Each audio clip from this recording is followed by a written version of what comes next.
गुल्ली और बुल्ली ने आज अपने दोस्त शॉन को अपने घर बुलाया था। सारा दिन उधम चौकड़ी मचाने के बाद अब शॉन अपने घर जाने वाला है। मौज मस्ती करते करते कब सारा दिन बीत गया पता ही नहीं चला। शॉन को 8 बजे अपने घर जाना था, लेकिन वो लेट हो गया है। अभी रात के 10 बज रहे हैं। गुल्ली कहने लगा, आज तुम यहीं रुक जाओ, सुबह कूड़ा उठाने वाली गाड़ी यहाँ से निकलती है, हम तुम्हें उसमें बिठा देंगे और तुम अपने घर चले जाना। लेकिन शॉन गुल्ली की बात मानने को तैयार ही नहीं है, क्योंकि वो अपने घर में ये बता कर आया था कि वो रात में 8 बजे तक वापस आ जाएगा, इसलिए उसे जाना ही होगा। गुल्ली और बुल्ली शॉन को लेकर उसके घर की तरफ चल दिए। शॉन का घर यहाँ से काफ़ी दूर है, इसलिए गुल्ली को जंगल के रास्ते शॉन को लेकर जाना होगा। ये एक शॉर्टकट है, लेकिन इस जंगल में एक बहुत ही बड़ा खतरा मौजूद है।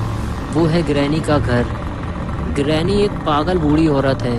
वो जब भी किसी इंसान को देख लेती है तो उसे लकड़ी के बैट से मार मार कर बेहोश कर देती है और फिर उसे अपने घर में ले जाकर बंद कर देती है और कुछ दिन बाद उसका सर उसके धड़ से अलग कर देती है।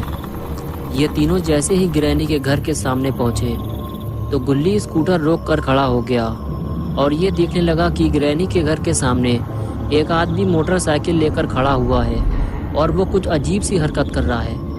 शायद उसकी मोटरसाइकिल ख़राब हो गई है और वो उसे ही ठीक कर रहा है। गुल्ली कहने लगा, शायद इसे पता नहीं है ये किसके घर के सामने खड़ा हुआ है। शॉन कहने लगा, हाँ शायद इसे पता नहीं है।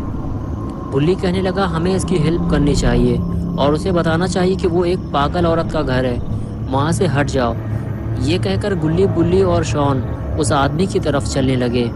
ये तीनों उसकी हेल्प करना चाहते थे, लेकिन जब तक ये तीनों उसके पास पहुँचे वो आदमी मोटरसाइकिल से उतरकर ग्रैनी के घर की तरफ जाने लगा और फिर उसने ग्रैनी का दरवाज़ा खटखटाया।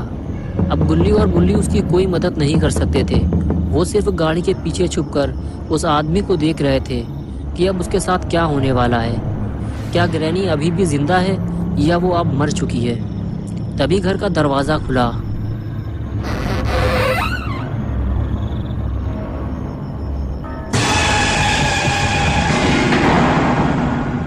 और उसे एक ही झटके में अंदर खींच लिया गया। ये देखकर तीनों के होश उड़ गए।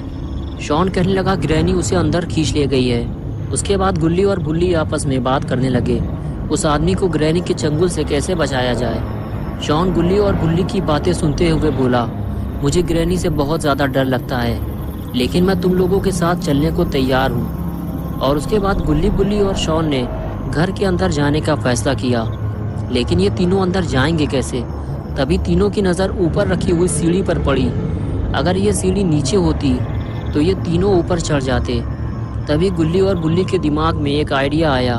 ये दोनों ने शॉन को बलि का बकरा बनाया और उसे सीढ़ी लाने के लिए ऊपर भेज दिया।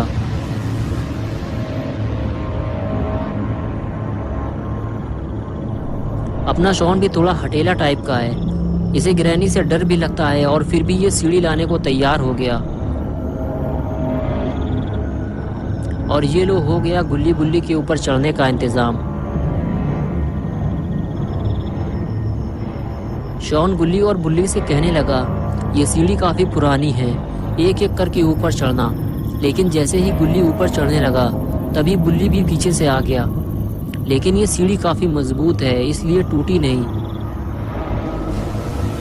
बुल्ली ऊपर आते ही बोला, ग्रैनी के कान बहुत तेज़ हैं, इसलिए कोई आवाज़ मत करना। अगर तुम लोगों का पेट खराब हो या आगे पीछे से कोई आवाज़ निकालनी हो तो यहीं निकाल लो। अंदर जाने के बाद पू पा मत करना, समझ गए? आओ मेरे पीछे।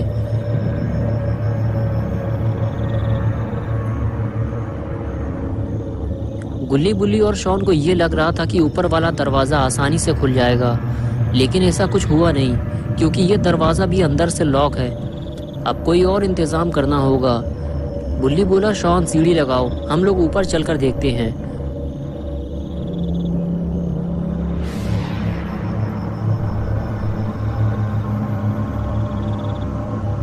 और ये लो हो गया सीढ़ी का इंतज़ाम। सीढ़ी लगाते हुए शॉन बोला, गुल्ली, बुल्ली आओ ऊपर, मैं छत पे जा रहा हूँ। ये कहकर शॉन ऊपर जाने लगा।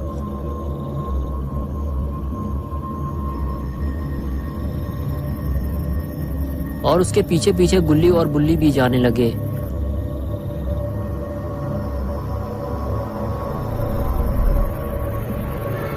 और देखते ही देखते गुल्ली बुल्ली भी छत पर पहुंच गए। तीनों ऊपर पहुंचने के बाद आसपास का नजारा देखते हैं। दूर दूर तक काला और घना जंगल है। आबादी का तो नामो निशान तक नहीं है। इस खौफनाक नज़ारे को देखने के बाद गुल्ली बुल्ली और शॉन छत की दूसरी तरफ जाने लगते हैं।